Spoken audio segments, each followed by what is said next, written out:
যখনই আমি এই রেসিপিটা রান্না করি না, আমার মেয়ে বলে উঠবে, মাম্মি তুমি কি আবার মাছের খিচুড়ি বানিয়েছো? মাছের খিচুড়ি? দাঁড়াও দাঁড়াও, তোমাদেরকে বোঝাই। মাছের খিচুড়ি বলতে এই মুড়ি ঘন্টটাকে ও বলে মাছের খিচুড়ি। কেনই বা বলবে না বলো? এই যে মুড়ি ঘন্টার মধ্যে গোবিন্দভোগ চাল দিয়ে নাড়াচাড়া হচ্ছে, সেই ব্যাপারটা দেখেই ওর লাগে এটা মাছের খিচুড়ি। তবে জানো তো, মাঝে মাঝে আমিও কনফিউজ হয়ে যাই যে এই মুড়ি ঘন্টটা শুধু খাওয়ার জন্য নাকি ভাত দিয়ে মেখে খাওয়ার জন্য। মাঝে মাঝে খুব অবাক লাগে। তবে হ্যাঁ, যেমনভাবেই বানাই না কেন, খেতে বেশ ভালোই লাগে। তাই ভাবলাম যে আজকে একটু মুড়ি ঘন্টই বানাই। তবে এত বড় মাছের মাথা দেখছো, কি করব বলো? এখানে না ওই রকমভাবে কেটে দেয় না। আমাদের কলকাতায় যেমন মাছের মাথা সুন্দরভাবে ছোট ছোট করে কেটে দেয়, এখানে না, কেটে দেয় না। কি করা যাবে আর, তাই এই বড় বড়ভাবেই রয়ে গেছে। আর বাড়িতে আমার পক্ষে কাটা সম্ভব নয়। যাই হোক, অনেক কথা বললাম, এবার রান্নাটা শুরু করি। দেখো, এখানে তেল গরম করে নিয়েছি ফ্রাই প্যানে, আর ওইদিকে দেখলে আলু, পেঁয়াজ, টমেটো কেটে নিয়েছি। আরও মশলা দিয়ে নিয়েছি, সেইগুলো তোমাদের রান্না করতে করতেই দেখাবো। আর এখানে দেখো, ফ্রাই প্যানটা খুব ভালো গরম হয়ে গেছিলো। তারপরেই আমি তেলটা দিয়েছি। আর তেলটা দিয়ে এবার মাছের মাথাগুলো এক এক করে ভেজে নেব। আর যখনই আমি এইরকম মাছ বা মাছের মাথা ভাজি না, এইরকমভাবে খুন্তি দিয়েই দিই। আমার খুব ভয় করে যদি ছিটে আসে, আর আমার সঙ্গেই ওটা হয়, ছিটে আসবেই আসবে। আর এত বড় বড় মাথা ভাজি, একটু তো ভয় করছেই, কী করা যাবে আর। তবে ওই যে বললাম, এখানে কেটে দেয় না, ওই মাঝখান দিয়ে একটা টুকরো করে দিল, হয়ে গেল। আর এখানে মাছের কাটিংও খুব বাজেভাবে কাটে, জানো তো। যতক্ষণ না তুমি বলবে যে বাঙালি কাটিং, ততক্ষণ ওরা বুঝবেই না।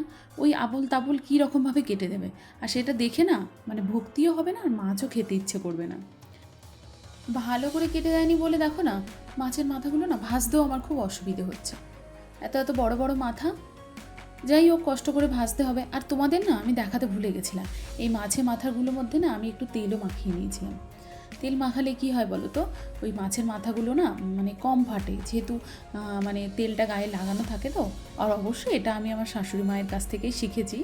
আর সেই বলেছিল যে যখনই এরকম মাছ ভাজবে, মাছের গায়ে একটু তেল লাগিয়ে নেবে। যাই হোক, দেখো এই যে এরকম উল্টো পাল্টে খুব ভালো রকমভাবে কড়া কড়া করে ভেজে নিচ্ছি, কারণ মাছের মাথা তো ভালো করে না ভাজলে ভালো লাগবে না। তাই ভেজে এবার চলো সবগুলো নামিয়ে নিই। আর নামিয়ে যেই তেলটা থাকবে না, ওই তেলেই রান্নাটা করব। দেখো অনেকটা কিন্তু তেল রয়ে গেছে। তবে এই তেলে আগে সব প্রথমে আলুগুলো ভেজে নেবো। যেই আলুগুলো দেখলে আমি কেটে নিয়েছিলাম, আর আলুগুলো কিন্তু আমি এরকম ডুমো ডুমো করে কেটেছি। তোমরা চাইলে কাটতে পারো তোমাদের মন মতো, মানে যেমন তোমাদের পছন্দ। আর জানো তো, আমি যখনই মানে আলুর সবজি বানাই, মানে যে কোনো আলু কোনো সবজিতে ইউজ করি, তো তার মধ্যে না নুন হলুদ দিয়েই ভাজি আলুটা। তবে এখানে আর দিলাম না, কারণ ওই মাছের তেলে মানে মাছের ওই তেলটা আছে তো, তো ওর মধ্যেই নুন হলুদ আছে। ওই জন্য দেখো হালকা কালারও চলে এসছে। এবার আলুগুলো ভেজে নিয়ে দিয়ে দেবো গোটা গরম মশলা ফোড়ন। গোটা গরম মশলায় আছে দেখো, তেজপাতা, এলাচ, লং, দারচিনি, এইগুলো দিয়ে একটু অপেক্ষা করতে হবে যাতে লাল লাল হয়ে যায়। দেখো লাল হয়ে গেছে, আর ধোয়া ছাড়া শুরু হয়ে গেছে, কিন্তু বুঝতে পারছো তোমরা, বেশ ভালো রকমভাবেই লাল হয়ে গেছে। এবার এর মধ্যে ওই যে পেঁয়াজটা কেটে রেখেছিলাম, পেঁয়াজটা আমি একটু ডুমো ডুমো করে কেটেছি। এরকমভাবে কাটলে না দেখতেও ভালো হয়, আর খেতে তো ভালো লাগেই, দেখতে কিন্তু বেশ লাগে। এবার ওই পেঁয়াজগুলো দিয়ে দিলাম। পেঁয়াজগুলো হালকা হালকা ভেজে নেব, মানে একটু যাতে নরম হয়ে আসে আর দেখতেও একটু ভালো লাগে, ওই রকমভাবে ভেজে নিয়ে ওপর থেকে দিয়ে দেবো কাঁচা লঙ্কা। আমি কয়েকটা কাঁচা পাকা লঙ্কা মানে মিলিয়ে কেটে নিয়েছিলাম।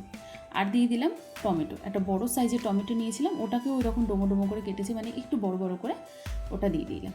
আর দিয়ে দিলাম এখানে হলুদ গুঁড়ো, আর দিয়ে দেবো নুন। নুনটা কিন্তু তোমরা তোমাদের পরিমাণ মতো দেবে, যেহেতু মাছের মাথায় অলরেডি লবণ মাখানো আছে তাই। আর দিয়ে দিলাম দেখো 1 চামচ শুকনো লঙ্কার গুঁড়ো, 1 চামচ কাঁচা লঙ্কা বাটা, আর 1 চামচ আদা বাটা, 1 চামচ জিরে বাটা। আমি এখানে জিরে বাটাটা ইউজ করছি, কারণ আমি জিরেটা বেটে রেখেছিলাম। তোমরা চাইলে কিন্তু এখানে জিরের গুঁড়োও ইউজ করতে পারো। আমিও জিরের গুঁড়ো ইউজ করি, তবে আজকে ছিল মানে জিরে বাটা, তাই জিরে বাটাটাই দিলাম। আর এই মশলা কষানোর জন্য অল্প একটু জল দিয়ে দিলাম। এরকম অল্প পরিমাণে জল দিয়ে মশলা কষালে কিন্তু মশলার টেস্ট খুব ভালো হয়। আর এই দেখো মাথাগুলোও দিয়ে দেবো, মাথাগুলো দিয়েও আবারও খুব ভালো করে কষাবো। এই মাছের মাথাগুলো দিয়ে মশলাটা ভালো রকমভাবে কষিয়ে নিলে না, মানে মাছের মাথাগুলোর মধ্যে মশলাটা ঢুকে যায়, আর মাথাগুলো খুব ভালো রকমভাবে কষানো হয়ে যায়। এবার ওপর থেকে দিয়ে দেবো ওই যে আলুগুলো ভেজে রেখেছিলাম, ওই আলুগুলো দিয়ে দেবো। তার আগে বলি, এই দেখো মাছের মাথাগুলো কিন্তু এরকম কষানোর সময় না মাথাগুলো কিন্তু ভেঙে যায়, তাতে কোনো অসুবিধা নেই। এমনিতেও মুড়িঘণ্টের মধ্যে ভেঙে যাবে, তবে একটু কাটা থাকে এবং মুড়িঘণ্ট বানালে তো একটু কাটা কাটা হয়। এবার দেখো এই যে আলুগুলো দিয়ে দিলাম, আলুগুলো দিয়েও খুব ভালোভাবে কষিয়ে নেব।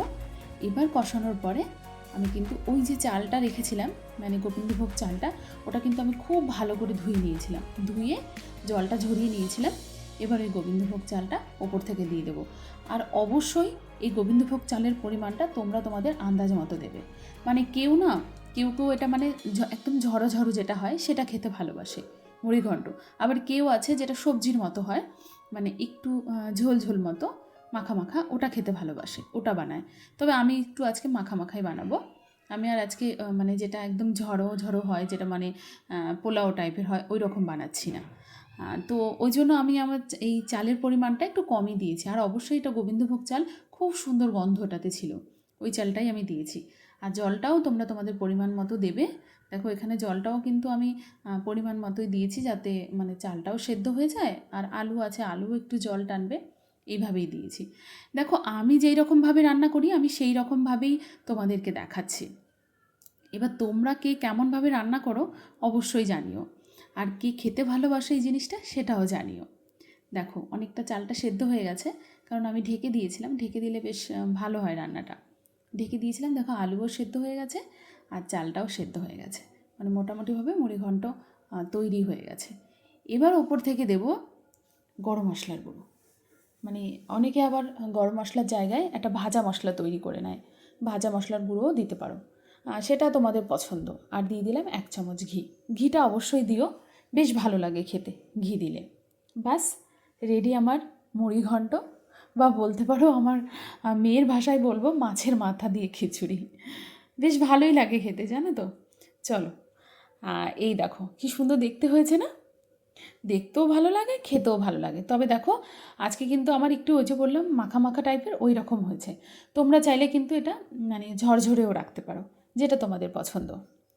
চলো তাহলে আবার দেখা হবে পরের দিন আরেকটা নতুন রেসিপি নিয়ে। তোমরা সবাই খুব ভালো থেকো, সুস্থ থেকো, বা নতুন ভিডিও নিয়ে বলতে পারো। চলো, টাটা।